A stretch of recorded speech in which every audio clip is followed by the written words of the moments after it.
أهلا ومرحبا بكم مشاهدينا في كل مكان. نشرة الأخبار نقدمها لكم من تلفزيون دولة إريتريا، معكم فيها قاسم أحمد، ونستهلها كالعادة بالعناوين.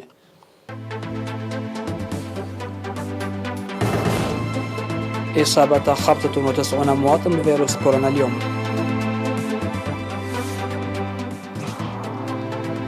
جمعية أصحاب سيارات الأجرة في الأوسط تتبرع ب 1.4 مليون نعفة لأسر الشهداء.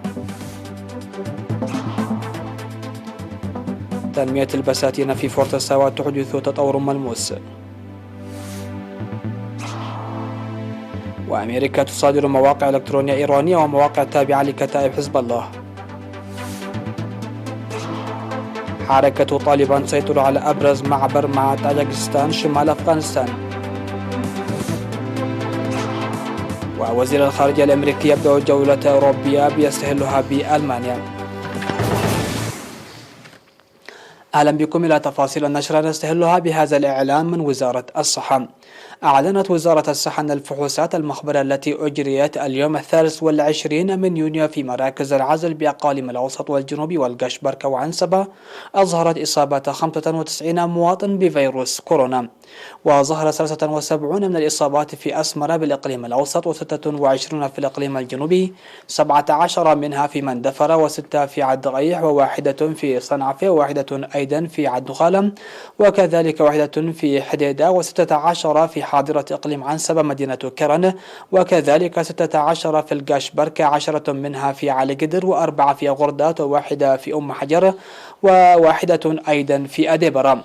في غضون ذلك شفي 62 مرضى كورونا، 28 منها في الإقليم الأوسط، و27 في الجنوبي، و7 في إقليم جنوب البحر الأحمر.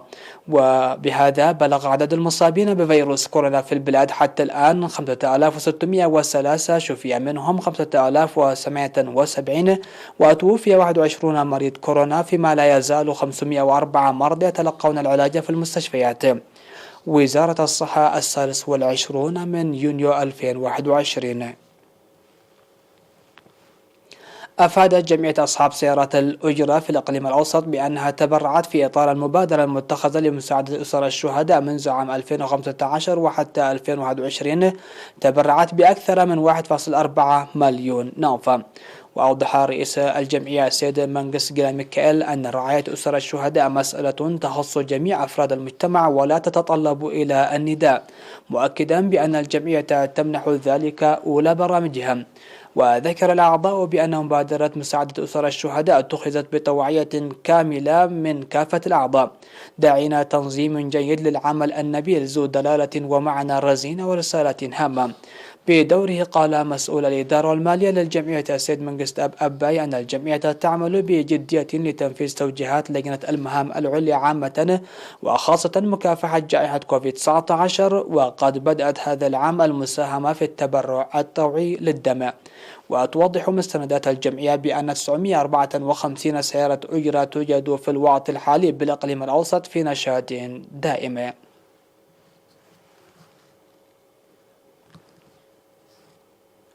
أعلن مسؤول وحدة التنمية الاقتصادية في مديرية فورتساوا سيد عباي قبر أملاخ عن تطوير تنمية البساتين في المديرية من حيث كمية ونوعية الإنتاج.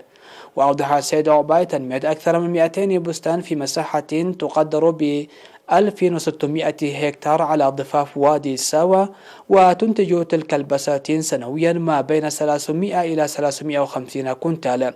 كما أن المزارعين يحصدون إنتاج وفير من المحاصيل التي لم تعرف سابقا في المنطقة، مثل الطاف والبازلاء والقمح والسوم والبطاطس وغيرها. وأما من حيث زراعة البصل فأنهم وصلوا إلى مرحلة حصاد إنتاج يكفي أسواقهم والتصدير. وناشد المزارعون الجهات المعنية لتقديم الدعم لهم فيما يتعلق بشح المياه الجوفية الناجمة في بعض المناطق. من جهته قال مدير المديرية السيد أبو بكر محمود إن تنمية البساتين تسهم في توفير فرص العمل إضافة إلى إكمال متطلبات الأسواق، مؤكدا مساهمة إدارته الفاعلة لمزيد من توسعة تنمية البستانة في المديرية.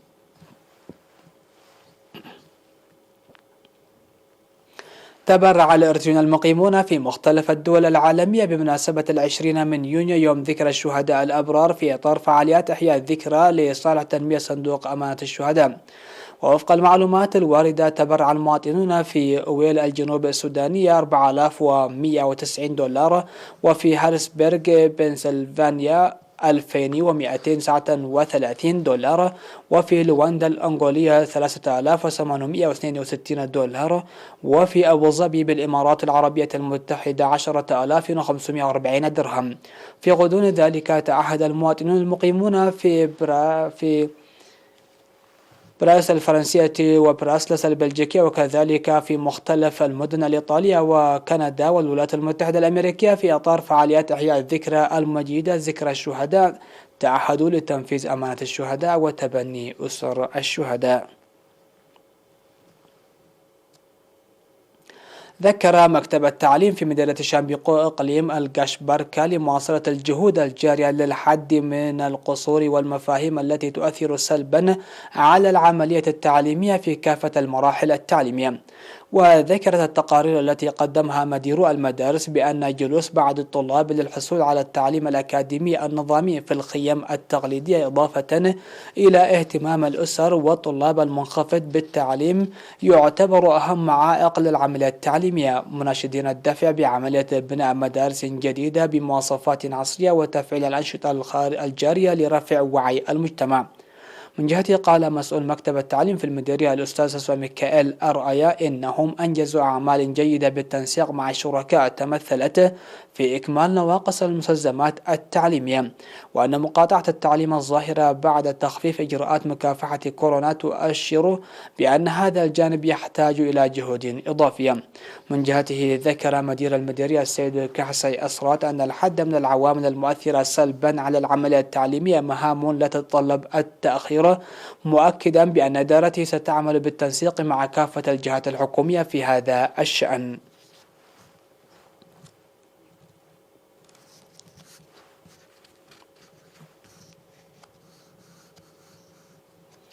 يقوم سكان ضاحية فانكو بمدينة تسني بتسيير أنشطة النفير لحماية التربة وحفظ المياه واستصلاح الأراضي المنجرفة واستقرار البيئة ومضاعفة الإنتاج الزراعي. وأوضح مسؤول مكتب الزراعة بالإنابة في الضاحية السيد محمد علي اكتمال 300 هكتار من أصل 400 هكتار خصصت للتدريج بمشاركة جماهيرية واسعة وقوات الدفاع الفعالة. وأشار مدير الضاحية فانكو السيد إبراهيم حاجة إلى أن النفير الجاري مواصلة الأنشطة المماثلة التي جرت مسبقا في مساقط المياه بسد فانكو الراوي وكذلك أنشطة التشجير.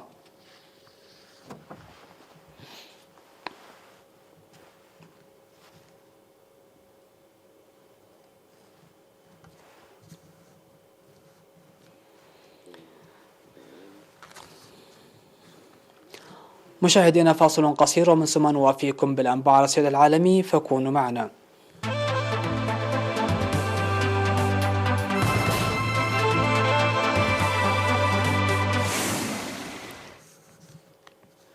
أهلا بكم. على الصعيد العالمي، قالت وزارة العدل الأمريكية أن الولايات المتحدة صادرت 33 موقعا إلكترونيا يستخدمها اتحاد الإذاعات والتلفزيونات الإسلامية الإيرانية و3 مواقع يديرها فصيل كتائب حزب الله المدعوم من إيران. ونقل الشبكة CNN عن مسؤولين أمريكيين أن هذه الخطوة تهدف إلى مواجهة المعلومات المضللة التي تنشرها هذه المواقع حسب قولهم. وكانت وكالة الأنباء الإيرانية قد قالت أن الحكومة الأمريكية تستولت في ظروف غامضة على العديد من المواقع الإخبارية المرتبطة بالدولة. ونقلت وكالة أسوشيتد بريس عن مصادر إعلامية في قناة بريس تي في أن القناة كانت على علم بالاستيلاء على موقعها، لكن ليس لديها مزيد من المعلومات، مشيرة إلى أن القناة تسعى الآن لمعرفة ما يعنيه هذا الأمر. واتهم مندوب إيران في الأمم المتحدة الولايات المتحدة بمحاولة التضييق على حرية التعبير.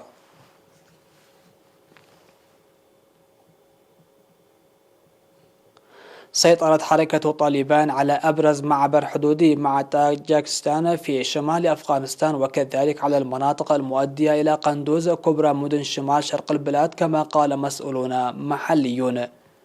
وأكد عضوان في المجلس المحلي عمر الدين والي وخالد الدين حكمي لوكالة فرانس بريس أنه تم السيطرة على معبر شير خان الذي يربط أفغانستان ببقية آسيا الوسطى على بعد 50 كيلومتر شمال قندوز. وبحسب حكمي فقد استولى الطالبان على شير خان وجميع النقاط الحدودية الأخرى بعد ساعات من القتال. صعدت حركة طالبان هجماتها على الأرض منذ بدء انسحاب القوات الأمريكية في مايو، والذي يجب أن يكتمل بحلول 11 من سبتمبر على أبعد تقدير. وأعلن البنتاغون أن وتيرة انسحاب القوات الأمريكية من أفغانستان قد تتباطأ إذا واصلت حركة طالبان تحقيق مكاسب ميدانية في الهجمات التي تشنها على جبهات عدة، مشددا في الوقت عينه على أن هذا الأمر لن يؤثر على الموعد النهائي لإتمام الانسحاب المقرر في 11 من سبتمبر.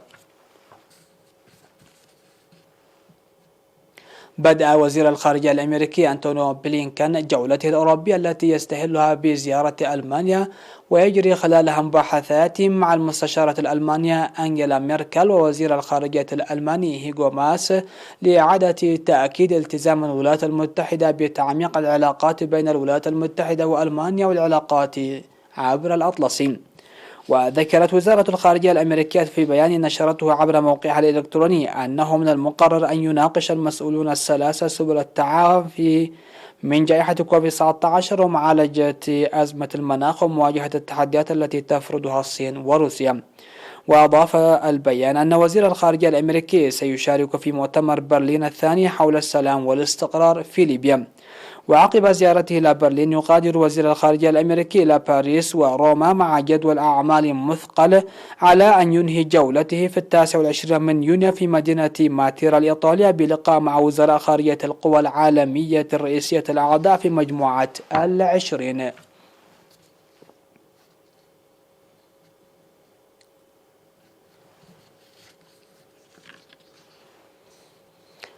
لقي شخص مصرعه في إعصار ضرب ماسكوش المدينة الكندية التي تبعد عن مونتريال بضع عشرات من الكيلومترات بحسب ما أعلنت حكومة مقاطعة كيبيك. وأفادت وسائل إعلام محلية أن الإعصار خلف أيضا عددا من الجرحى وألحق أضرارا بعشرات المباني. وضرب الإعصار ماسكوش وقد وثقت مروره في المدينة مقاطع فيديو انتشرت على مواقع التواصل الاجتماعي. ونشد جيوم تريميلا رئيس بلدية ماسكوش سكان المدينة البالغ عددهم حوالي 50,000 نسمة توخى الحذر. وكانت الأرصاد الجوية حذرت من عاصفة الرعدية العنيفة، مشيرة إلى أن الظروف مواتية لتكون عواصف رعدية عنيفة يمكن أن تنتج عنها رياح شديدة.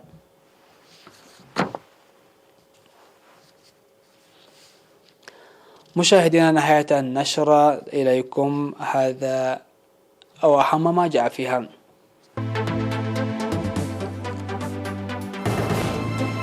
إصابة 95 مواطن بفيروس كورونا اليوم.